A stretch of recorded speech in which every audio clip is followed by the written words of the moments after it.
It's me, Thomas Lockwood, doing today's YouTube video. Now, I'm going to tell you the truth, guys. For the last 2 weeks, I've been actually very busy, but only for pleasure more than actually work. I've been playing Pokemon X, the new game, and I have been very busy and been thinking of that more than actually Magic the Gathering. In fact, that actually is a potent because I am going to be making not 1 but 4 videos for this week. But technically, I'll be recording them a week before, obviously. So today, I'm going to talk about the commanders that are coming out, the commander decks. Now, I was going to do this a week that I didn't do one of the weeks I did do one, the first one.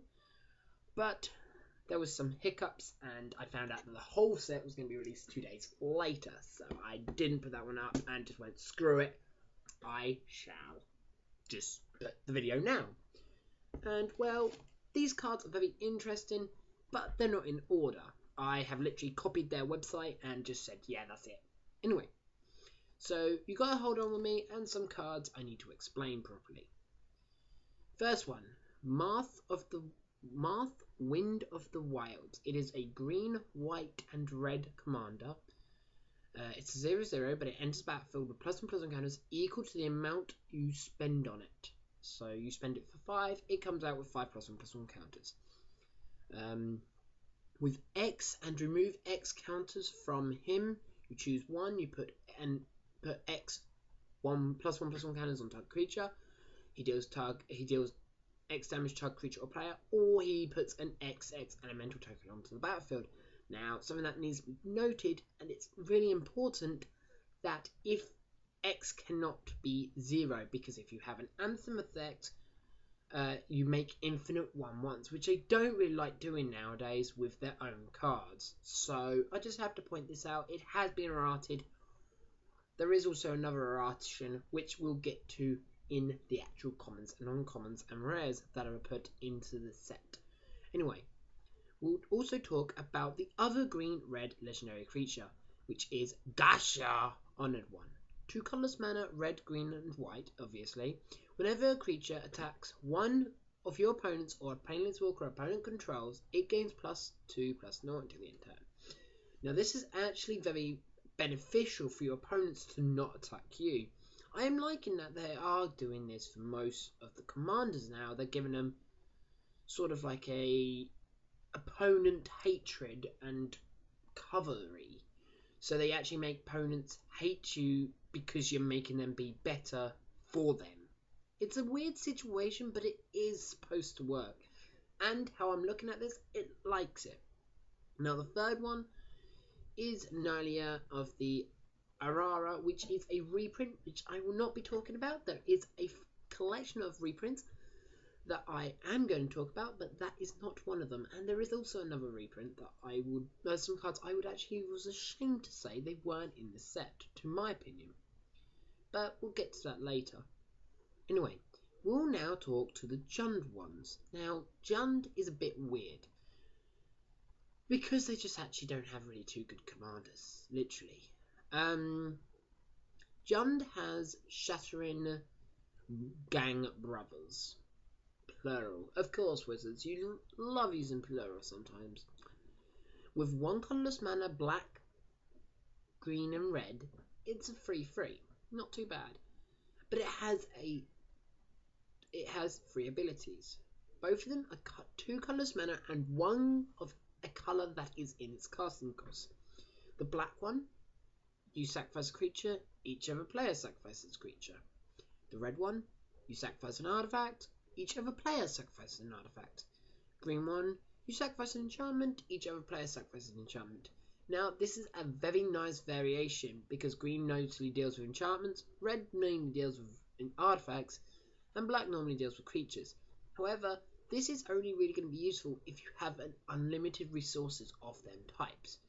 So I can see it being used, but not as good as it should be. So it's a shame.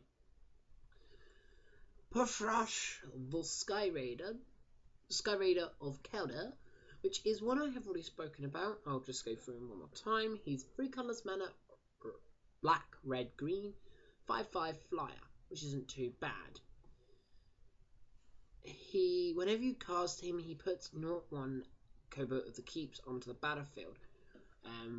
That are Cobra creatures. It's a really nice idea to bring back them, but he makes X of them, where X is the mana you spend on him. So if you spend 6, he gives you 6, which is actually awesome with his third ability. Sacrifice another creature. Porthrash gains +1/+0 until the end of turn. So technically, casting him for 6, he can be an 11/5 when attacking. Give this double strike, and he's a 1-turn kill. I'm going to be pretty sure I'm going to see this in another Dragon deck because of his awesome ability. But at the same time, he's also not the greatest to what Jund has ever had. The Jund reprint legendary creature is Sakar Deathkeeper. Now we're going to go into the Esper ones now. This is the white, blue, black. Savan Galvanic Genius is a white, blue, black creature, 2/2. With 2 abilities. Blue, target non-creature artifact becomes an artifact creature. With power and toughness equal to its converted mana cost, which isn't too bad. And black and white, target artifact creature gains death touch and lifelink until the end of turn. Now this commander is actually only really precise to one person.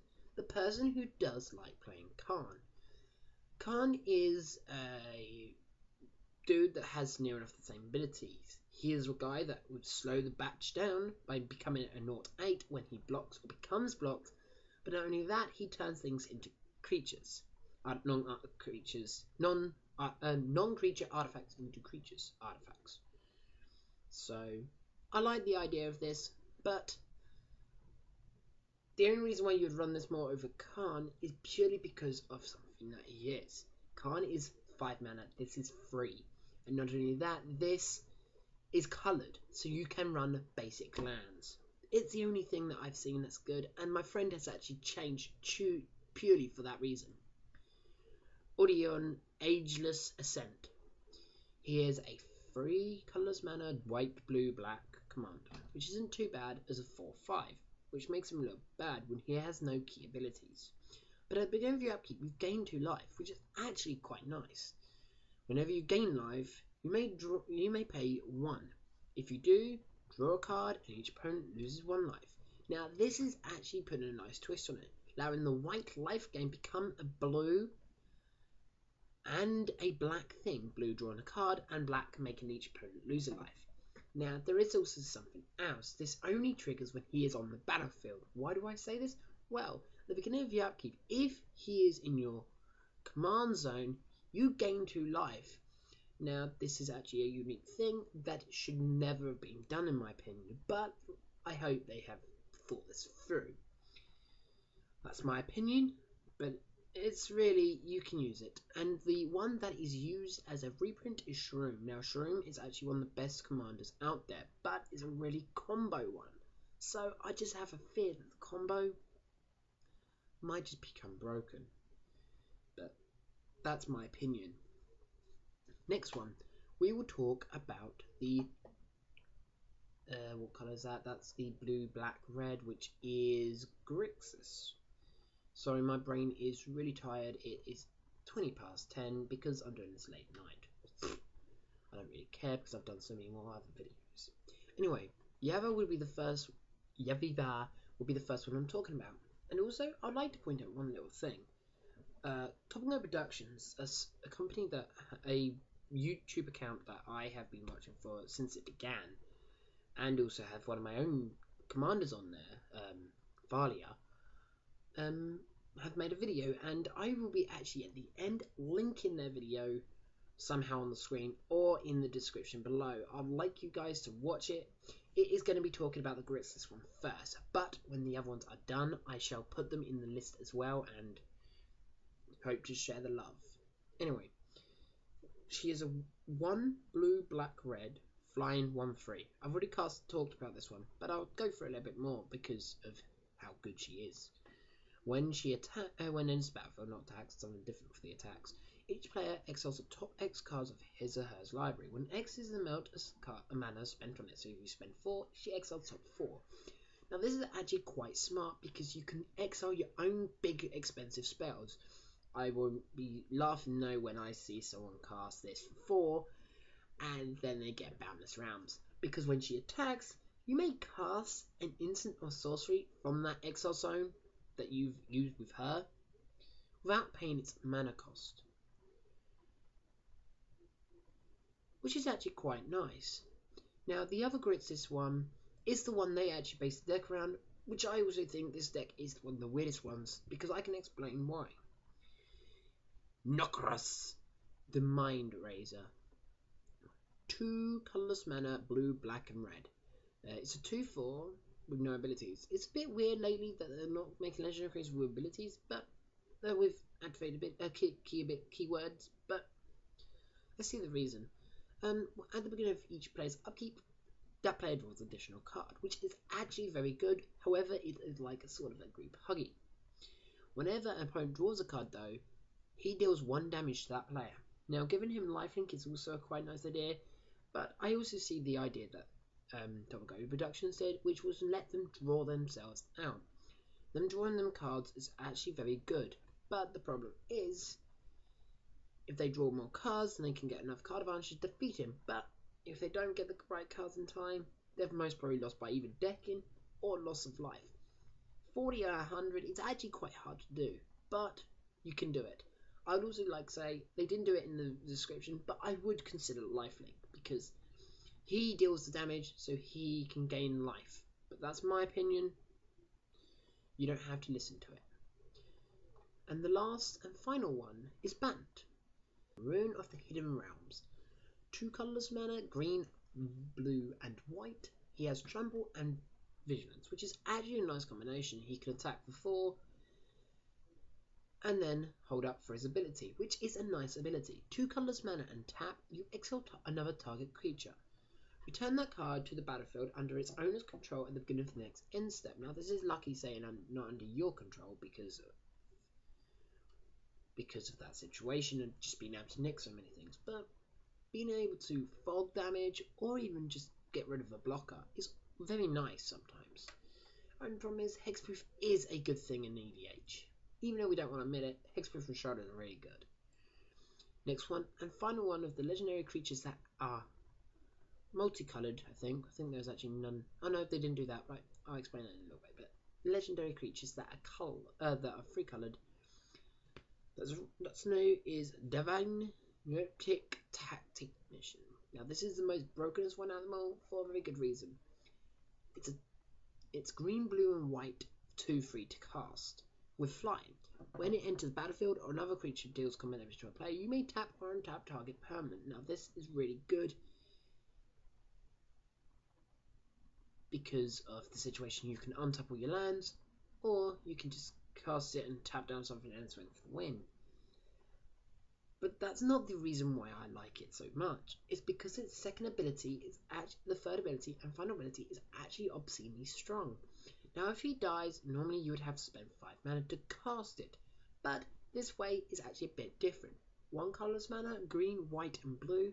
You may put him onto the battlefield from the command zone. Now this means he gets around tax and effects, and not only that, he gets around his actually own commander costs, which is actually quite good. Now let's talk about all of the commons and uncommons and rares that we get given from the set. In fact, I just noticed there's no commons. Should have noted that before. Oh no, there is. Okay, I was right, there is common. Right. Now this is going through in a way that I'm personally doing this and is not in order on my computer.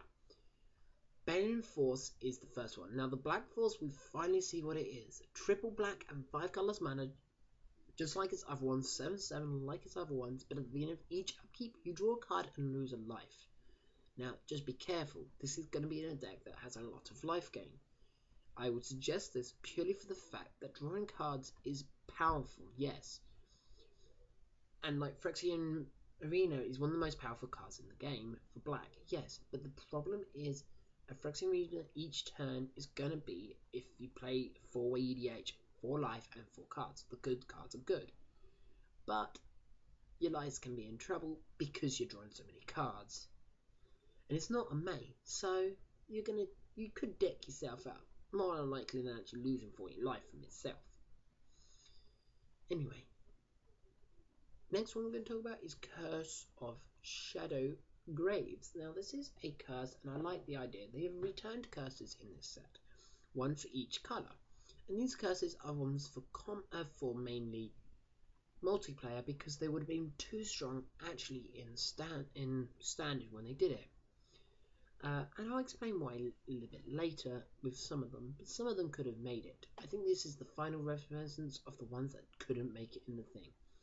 Curse of Shadow Graves is black and 2, like all the others will be, but with their colour obviously. Enchant player, whenever a player attacks enchanted player with one or more creatures, that attacking player may put a 2/2 black zombie to token onto the battlefield tapped. Now this might sound a little bit suspicious when most of the tokens from the Innistrad block actually entered tap themselves, just Asa and Being the Damned. So this was actually a nice idea. So I was ashamed they didn't put it in there, but the way they've worded it, it's most probably for Commander now. Next one I'm going to talk about is Terra Ravager, something like that. Anyway, this is a two colors mana and double red, not 4, which isn't that good. But when he attacks, he gains +X/0 until the end turn, when X is the number of lands defending player controls. Now this is normally for the ramp decks, but I do agree with something that I actually heard. But the ramp decks will have bigger creatures than yours. Now this is true. However, you can give this guy Trample. He's red. Trample's easy to give, and First Strike. So that's even easier to get because he's red. So yes, I must admit, he's not good by himself, but he can get better because of Death Touch. Not Death Touch, Trample or First Strike, which is possible in red. Death Touch would be very nice with him, but like I said, Trample, First Strike would be nice. Double Strike would be broken. Anyway, Tempt of Reflections. Now, this is a nice idea that I like for a weird reason, and I'll explain why. They did the ones that made people pay mana to get the reward if they had paid mana. However, Tempting Offer is a nicer trick. You get to do an ability first. For example, with this one, it's blue and free, and it copies target creature you control.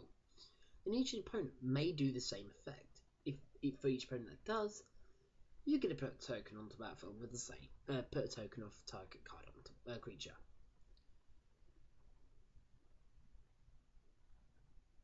So you get a number of copies equal to. I think it actually copies. Oh my god, that's the blue one confusing. Anyway, pretty much you get loads and loads of creatures if your opponent's attempted to take the offer. Like the name. Anyway, next one. True Name Nemesis. Now this is most probably going to be for Legacy and Vintage, but it's actually quite strong. He is double blue and 1. When he enters the battlefield, you choose a player. This card has protection from the chosen player. Now this is a bit worded differently on every other protection in the game, and I'll explain why.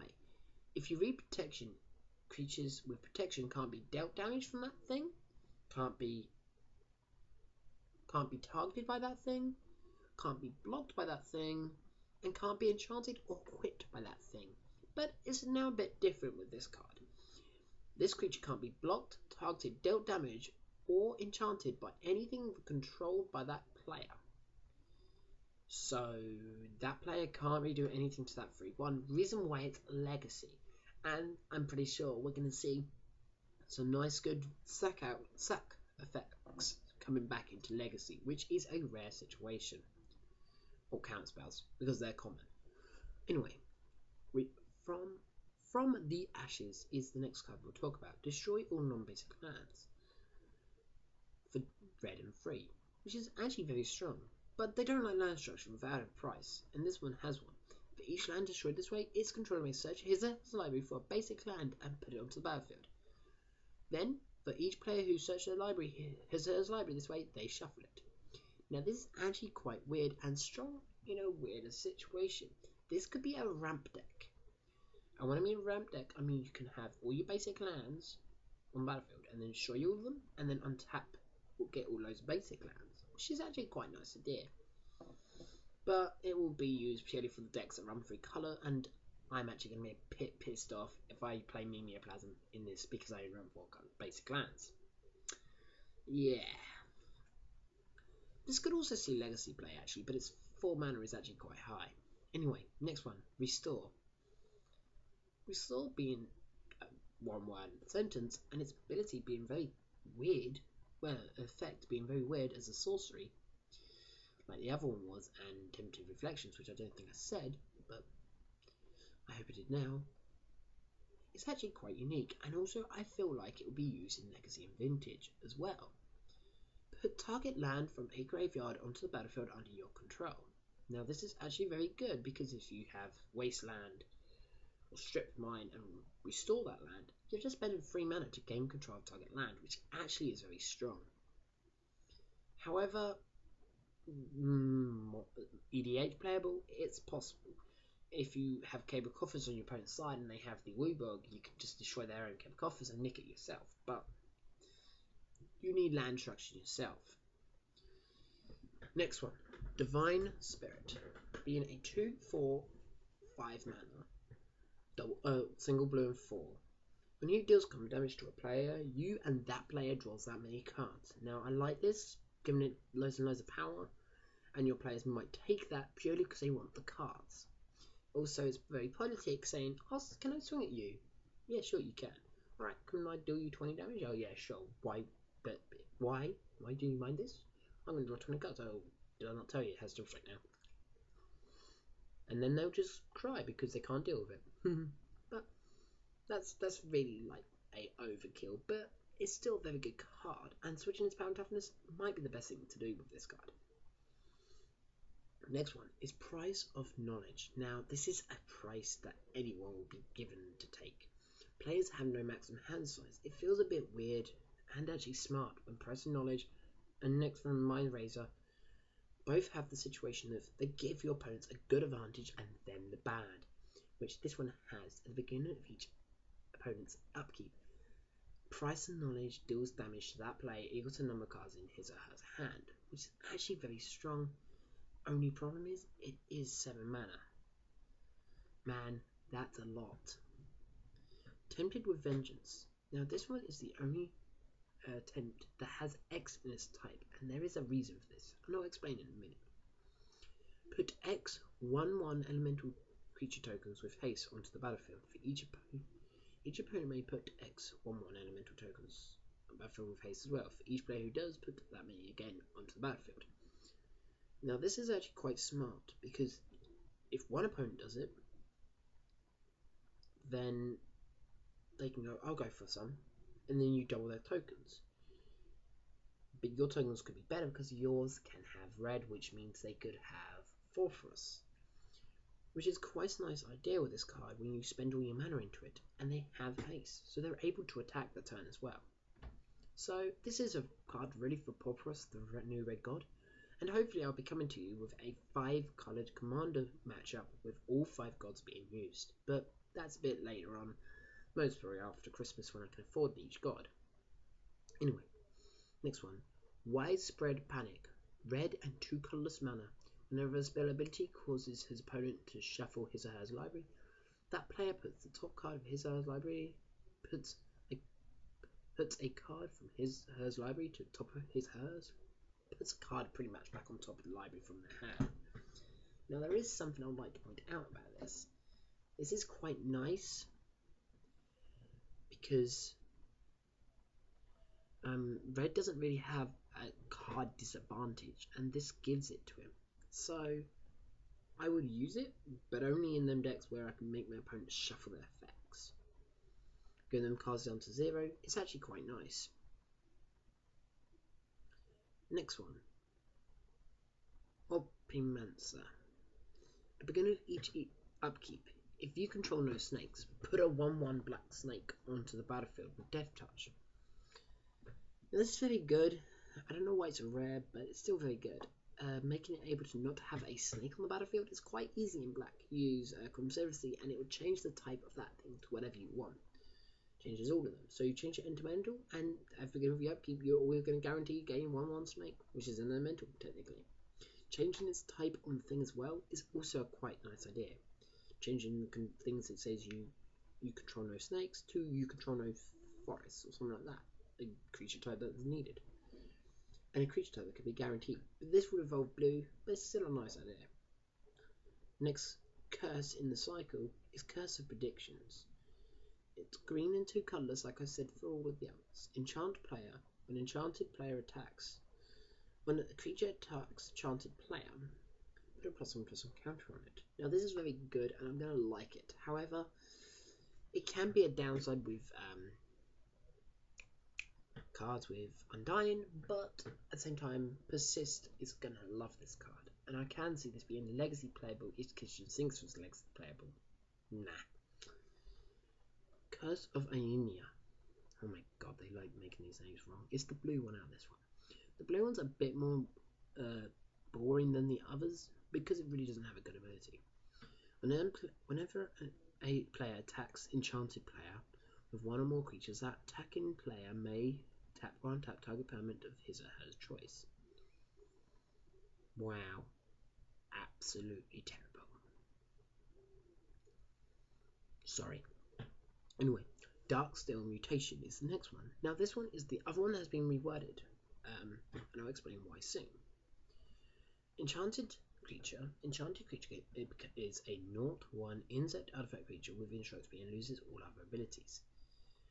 Now, it says this overrides everything on the card, and I don't know what its rewording is, but I feel like it doesn't lose its colour, which actually is the problem. But you can tell me. I do remember there was something up with it, and I couldn't find anything out on the internet. Next one, Curse of Chaos. It's the red curse now. 2 colors mana and red.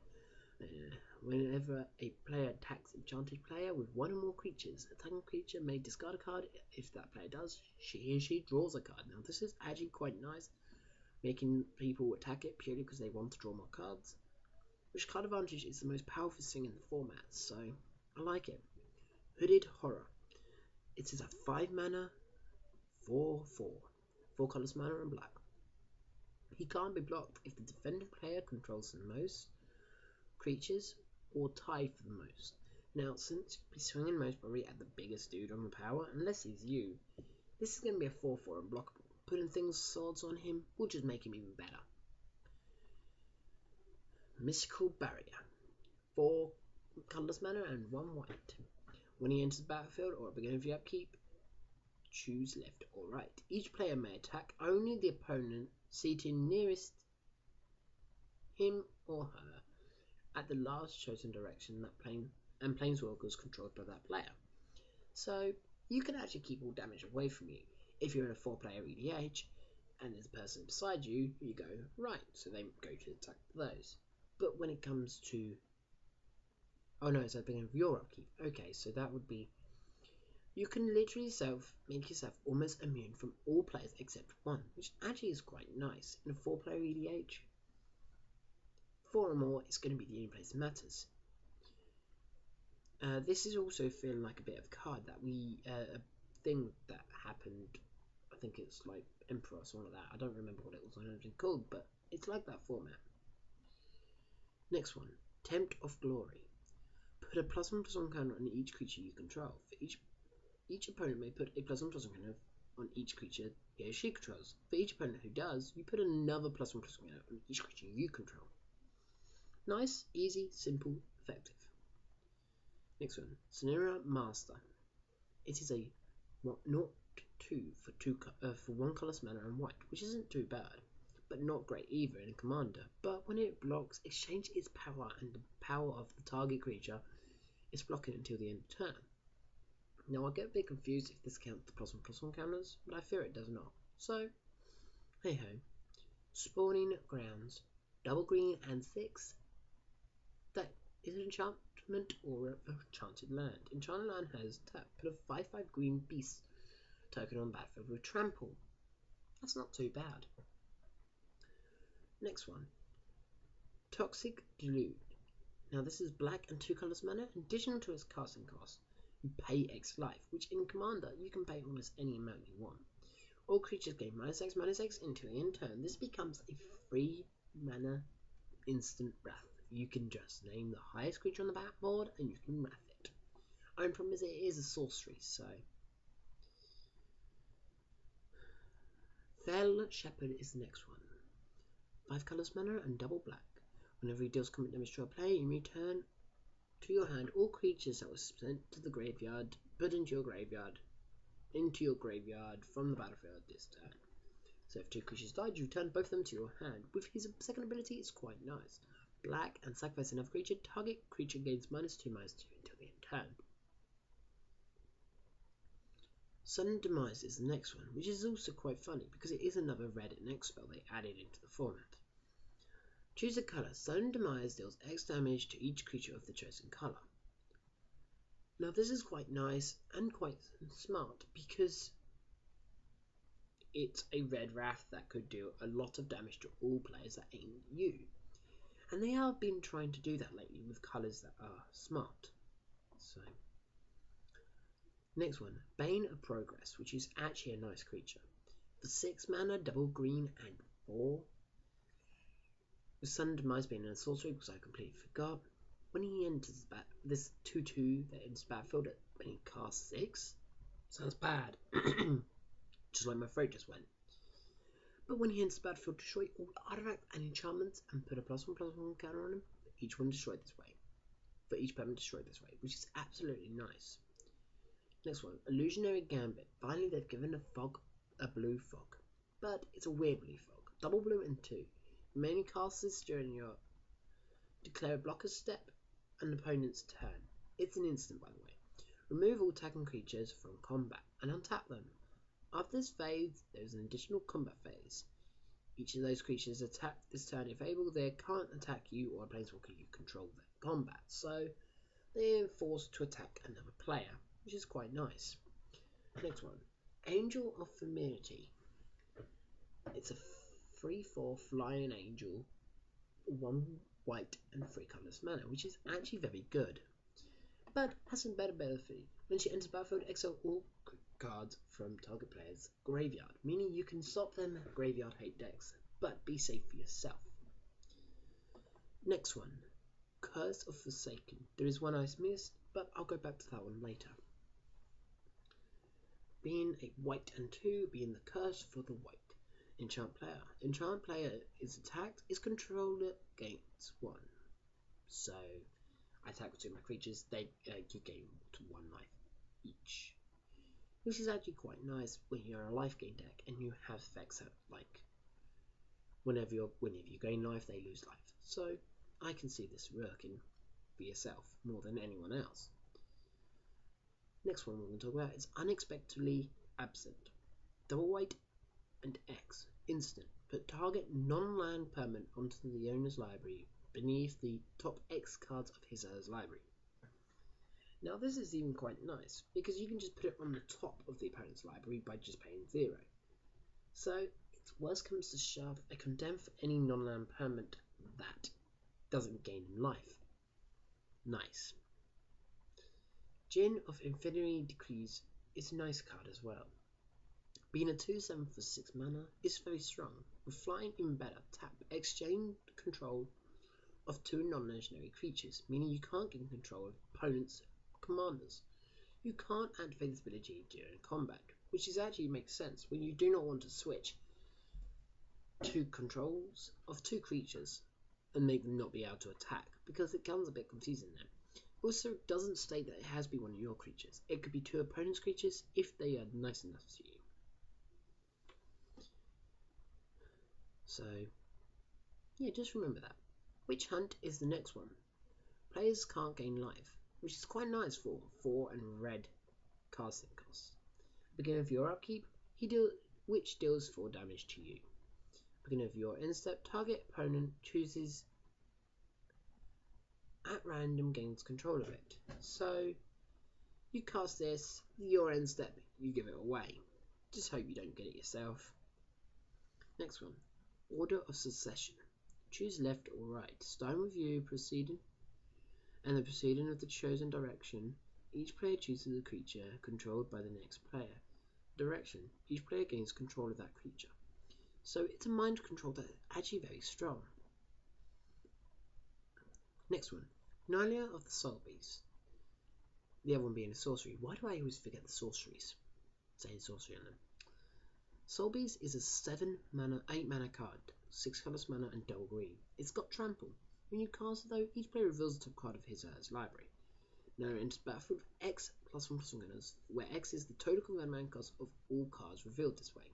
This is also quite nice because it doesn't remove them off the top of the library, meaning you can do a tutor on the top and then cast this dude. Being absolutely fine and actually showing that you have a card that's really expensive on top of your library, like an Emrakul, but that's in an EDH. That's not an EDH, but the one that is once power 1. That's 11 +1/+1 counters just by you. Just be feared. If you get 4 lands from all 4 players, you're in big trouble. You just spent 8 mana on a card that's absolutely useless. Now the blue one adds Forces of the Cycle. Tidal Force, triple blue and 5. It's a 7/7 and begin each keep. You may tap or untap target permanent. This is quite nice because they've already passed tap step, meaning you can tap down something that you don't like, or untap something you have to make more mana or stuff that you need. Last 4 cards, because I've missed one which I know about. Souvenir Scope, which is a colourless card. Actually, there's another one I'm missing actually. Okay, I'm going to have to put my head into that one. It's 2 colours mana, and tap and exile this. Search your library for up to X basic lands, where X is the number of basic lands, the number of players who controls at least 2 or more than you. Put those cards onto the battlefield and shuffle your library. Quite nice. Act of Authority. Quite nice. Double white and 1. When he enters battlefield, you may exile target artifact or enchantment, which is nice. At the beginning of your upkeep, you may exile target artifact or enchantment. If you do, its controller gains control of Act of Authority. Now this is quite nice, but I would actually suggest exiling itself afterwards, just so people don't try and mind control it and then gain control of it yourself, if you're that afraid. But don't ever use that ability unless you're absolutely sure you don't have any more artifacts or enchantments for it to hit. And the last Tempted, which is the black one. 1 black and 4 colours mana. Turn a creature from your graveyard to the battlefield. Each opponent may do the same. If you do, you get another copy of it. Now the last one, that is not a common, which I'm just so go. Eye of Doom. 4 colourless mana. When he enters the battlefield, each player chooses a non-land permanent and puts a Doom counter on it. 2 colours mana and sacrifice the Doom and tap it. Destroy each permanent with a Doom counter on it. Now this is a shame because you can't move Doom counters, but I can see it being used. So yeah, just remember that when you do it. And that is almost all of the new ones. There is one more which I'm going to talk about right now. Opal Palace, which is the common for every card in every deck. Taps for 1 colour's mana, or for 1 colour's mana and tap. You may add any 1 mana colour to your mana pool of Commander Colour's identity, which we know as any colour that's on the card or in the activated abilities. If you do spend this mana to cast your commander, it has battlefield with a number of +1/+1 counters equal to the number of times it has been cast from the command zone in this game. Meaning if it's been cast from your command zone 3 times, it gains 3 +1/+1 counters. Now, that is all for today, at least. These are now the ones that have been new prints, and this is over nearly a 40-minute video long. My voice is sore, and it's 11 PM here, and well, I'm finished for the night. I'm going to finish them all off. See ya!